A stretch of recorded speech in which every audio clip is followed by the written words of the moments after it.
پہلی بیعت عقبہ۔ جیسا کہ پیچھے ہم نے بتایا کہ حضرت کا جو ایک گروہ تھا وہ نبی صلی اللہ علیہ وآلہ وسلم سے ملا تو انہوں نے کہا کہ ہم آئندہ سال حج پہ آپ سے ملاقات کریں گے۔ تو یہ اگلے سال آئے ہیں، لیکن اب 12 آدمی تھے وہاں پہ، پہلے 6 تھے پھر یہ 12، یعنی کہ ان میں اضافہ ہو گیا۔ تو انہوں نے نبی صلی اللہ علیہ وآلہ وسلم سے بیعت لی تھی۔ بیعت کیا تھی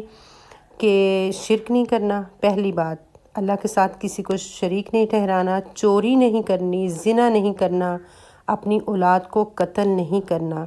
من گھڑت بہتان نہیں لگانے، اور کسی بھلی بات میں میری نافرمانی نہ کرو گے۔ اب جس شخص نے یہ ساری باتیں پوری کی تو اس کا اجر اللہ کے پاس ہے، اور جو شخص ان میں سے کسی چیز کا ارتکاب کر بیٹھا اور اس دنیا ہی میں اسے اس کی سزا دے دی گئی تو یہ اس کے لیے کفارہ ہوگا، یعنی کہ اگر وہ